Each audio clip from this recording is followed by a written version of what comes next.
Hello guys, this is Christian from Radio Nordic. I'm here today with Judge Sander and player Anton, who came first place at our Extravaganza celebration event. And what did you play, Anton? And how were your matchups? I played Invoked, Eldlich, Dragoon. Mm-hmm. I went up against Pure Trickster in round 1. Round 2, I went up against Phantom Knights. Round 3, I went up against Infernoids. Round 4, I went up against Goki Warrior Link combo. Mm-hmm. Round 5, I went up against Pure Eldlich with Prosperity and Inspector Border. And round 6, I went in the finals. I went up against Unchained. That's a very diverse metagame. I'm quite excited to see how your deck was able to combat all this. Let's see the profile. Yeah. Okay. So first of all, I of course played 3 Alistair. Mm-hmm. And 2 Golden Lords. Mm-hmm. Quite standard for these lists. Then I played 3 Souls, and the Souls target Fleur-de-Lis. Just Souls interacts very well with the Eldlich cards and is an extender to make Verte. And this is the best Souls target, in my opinion, for light, and you can just special summon it if you draw it. So it also has synergy with the Invoked cards, right? Because you can make Mech Harbor. Yeah. Yeah. Makes sense. Then for hand traps, I played 3 Ash and 3 Droll. Mm-hmm. Ash is just very generic, and Droll is because the deck I'm mostly afraid of was Drytron, because this deck is a kind of a mid-range deck where you are very aggressive with the deck with the Invoke cards, but you can outgrind other control decks with the Eldritch cards. But my deck's worst matchups are very, very combo-heavy decks. So Droll came very handy against the Goki matchup, where that is a very glass cannon build a board and combo with several cards. But it was actually for Drytron, because they can combo very well with minimum card advantage. Mm-hmm. So that's the reason for playing Droll, and it just comes up randomly against other road decks also.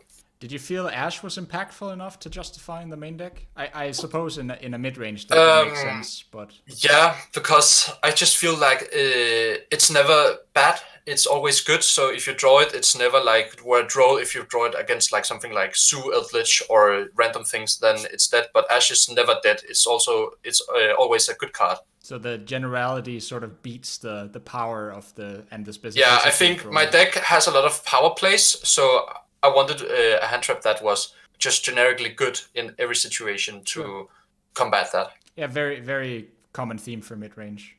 Yeah. So, and of course I played Dragoon, so the Dragoon targets. Sure. So that's 17 monsters. For spells, just standard. Want to see Alistair, and then the 2 Invocation, because if they get stopped, you want the second one. Mm-hmm. Then I play, of course, Frieldland and the White Destiny to play around Ice Dragon Prison and DD Crows. Makes sense. Then I play 3 Droplet. This is against Drytron going second, or just any combo deck where you can negate Dragoon, or just randomly negate Rusty I did against the Phantom Knight match. It's good going second, and going first is just like a Fiendish Chain of sorts that you can send a useless Meltdown or the Eldritch Traps, the Golden Land hand from the hand to the graveyard to make use of them. And it also helps against the Virtual World if you draw a trap than this. So that they can't chain Chuchi, right? To pop. Yes, exactly. Makes sense. But you are main decking a lot for, at least that's, I know Droplet is sort of generic, but it does seem you're main decking a lot specifically for the Drytron matchup. Yeah, because Drytron are a deck that can combo very well, and OTK you were Virtual World. They can OTK, but it's more likely that you get another turn, where the Eldritch Traps help me with grinding out that matchup. Where the Drytron, I have, as I said, I have a bigger problem stopping that kind of deck. So I wanted Droplet to just also negate the hero, because Droplet is an auto win against the Herald ritual. Yeah, that makes sense, especially like in a format that's like 50% Drytron, 50% Virtual World. At least in like a like if we had a YCS or a similar tournament, that's sort Yes. of the decks you would mostly expect. I think your choices make sense for your deck specifically. Yeah. So something unusual. I play 2 Red Ice Fusion. And what's Why what's does the he logic? do that? Yeah, but it's not bad to draw it. It's a very big power play, especially against control decks, to just activate it, and then if you can't ash it or negate it with something like Judgment, then Dragoon is very hard for them to play out. And if you draw it, you always want a second one in the deck to being for you to be able to make Versa, and then if they negate it, you have a follow-up next turn. For example, if they negated your Alistair and you have 0 plays other than Red Ice Fusion, it's still a very good comeback play. He came up so many times in the tournament having 2 Red Ice Fusion. It won me, I think, 5 games minimum by having 2 Red Ice Fusion. I spoke to It seems like Oh, sorry. it seems like it is the right choice for you then. Yeah, it came up so many times. I'm so glad I played 2. I think it makes sense too. Like I spoke to the Phantom Knight player that you were referring to earlier, and he told me he actually won quite a lot of his games because he bricked and drew Red Ice Fusion, but then he just activated it and just won by having Dragoon on the field. Dragoon is a very good card. Indeed, indeed. So yeah, that's the reasoning for playing 2. And then I play for the last spell Call by Grave. So why did you choose to play Called by in sort of a mid-rangey deck? Even though it's mid-rangey, you still want your cards to go through, for example, Alistair. Mm-hmm. Because just making Alistair, recycling Alistair and making Mechabar is very good. And so yeah, it stops hand traps, and it's randomly just comes up to like stop your opponent's turn if they go second, for example, against Herald.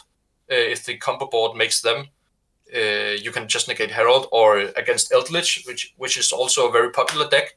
You can just banish the Lord. And going first, yeah, of course, you stop hand traps. I guess it has some utility against Drytron going second as well, right? Because at least their standard 2-card combo, it only really ends with Eva in hand.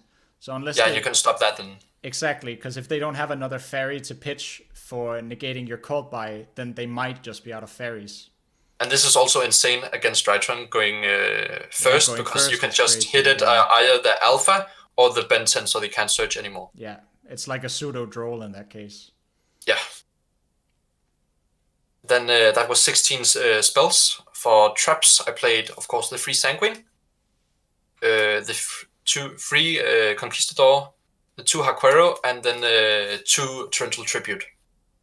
It's an interesting choice that you had so much for the Drytron matchup, but you choose to only play 2 of the banish trap of them, the Golden Lord, because if you see a lot of them from the LCS, they choose to play 3 of it now because it is so impactful in the meta we're in right now.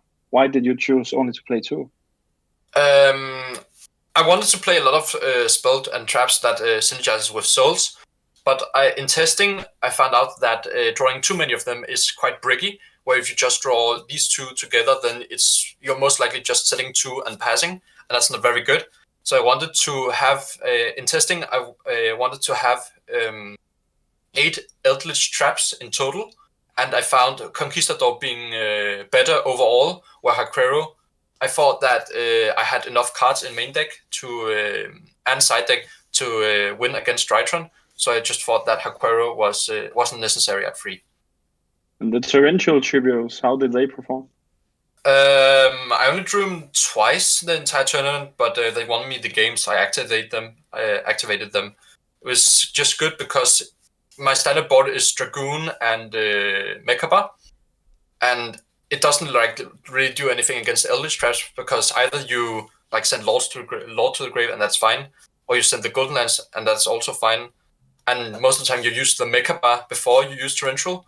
So, and you can just make Mechabar next turn, and Dragoon can't be destroyed by your own card effects.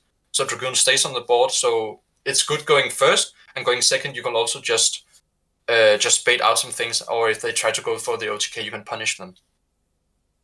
Makes sense. Also just another trap for the Forbidden Droplet against Virtual World. Should we see the extra deck? Yeah. So for extra deck, Link once, I played the Artemis for the light target, and then I still play Almirage without Secure Gardener. This is just easy fire access still for the Purga Trio, and actually the protection effect from card effects actually won me the game against the Phantom Knight player because he drew the Red Eyes Fusion, activated Red Eyes Fusion, and then I had the Arguides, and I protected it so he couldn't destroy by card effects, and then I grinded him out and won. So actually, Almirage was very, very good this tournament, even without Secure Gardener. Then the Link Spider for the Golden Land and Anima to punish opponents if they played in the extra monster zone column with souls. Then, of course, Verte for Link 2 and Phoenix. Phoenix just utility, and Verte is, of course, the guard card to make a Dragoon. And then for the last Nightmare, I played Unicorn, again, just utility, and then Access Code Talker. I have Link Spider, Earth, Phoenix, and Almirage Fire, and Artemis Light, and then, of course, Dark. So I have 4 times I can pop, and then it's also just big, so I can attack over Dragoon. Rarely comes up, but it does come up, and I needed it this tournament. And then for fusions, I play 2 Mekappa. Never really missed the third one. Maybe one time against the Phantom Knight player, but I still won, so it wasn't really necessary. Then the Arguides, very good at just follow-up play for Mekappa or just popping monsters. Also, the gain attack effect is quite relevant sometimes. Then Purga Trio for OTKs. And then for the last 2, I played Regin and Kaliga. Kaliga is just a Drytron / any combo deck killer, because you can only activate monster effect once, or attempt. So if I have Mekappa and Kaliga, they attempt, use Mekappa, then they can't do anything. Regin is for the Lurelisk deck, where if they end on the Wind Barrier statue, I can just make Regin attack over it, and then still have a sort of interruption by a Book of Moon effect. Then, of course, the last card in the extra deck, Dragoon. The best card in the extra deck. I won so many games that event just because of Dragoon. Because they hand-trapped the Alistair. I was like, okay, fine by me. I make Artemis, either special summon the Fleur-de-Lis or the... Magician Soul. Yeah, Magician Souls, or Lord from the Grave. And just make Verte, and then I still have a Dragoon negate. And Eldlich traps to play with. That's the extra deck. Then the side deck. I played, of course, Cycle Reader for Drytron. Don't want Drytron to pop off, so want to stop them early. Lancia is just very standard. We have a lot of Dino players here in Denmark, so I want to, of course, play this against Dino players, but it's also just generally good against... I sided against Virtual World, so they can't search with King Long, and the Lureless deck also loses to this, so it's just generically very good against many decks. And then I had to give these 2 back, but this is the Wind Kaiju, Gadara. Why did you play the Wind Kaiju? So I think Kaijus are very underrated this format. Of course, I don't side them against Virtual World because a lot of players just shotgun the Calamities. But against Drytron, you can Kaiju the Herald Ritual, and they maybe have a Herald of Orange Light in hand, but then they don't really do much. Drytron don't really end on Vantage Ruler anymore. And this is just generally good against any boss monsters like Dragoon or in the Inspector border, Eldlich, and also outs the Wind Barrier statue. If they that's the main reason for playing the Wind Barrier statue. Because I think I have enough outs to it, but I still wanted to respect the Lureless deck. It makes sense. It's an interesting choice, but it makes sense. Yeah, and then again, just makes Regin if I need to. And then, of course, free Nibiru for combo. Very, very good, and MVP against the Phantom Knight player. And then just for back row decks, evenly matched, and Harpy's Featherstorm Duster. I don't play Lightning Storm because... Harpy's Featherstorm Duster is a card you can top deck, where Lightning Storm isn't really a card you can top deck, especially in my deck because I played the Meltdown. And evenly matched is good because it banishes face down, and it also sometimes just works against combo decks where you can with Droplet negate most of the things, and then just evenly them to one card. So yeah, that's my reasoning for that. So yeah, that was actually my whole my entire deck. Yeah, thank you so much for showing us the deck. It seems very interesting. And also I enjoyed it a lot. Atypical. Do you have any shout-outs you'd like to give before we end the video? Yeah, shout out to Christian Forsman. We played in the same house, so we played in the same tournament. Unfortunately, he went 3-3, but I went out and took the event for him. And then shout out to Mikkel Schmidt for also playing in the event, but he went 0-3 drop, and unfortunately. And then shout out to all the Faroes guys, and to you for having me on here. You're very welcome. Well, thank you for the deck profile, and we'll see you next time.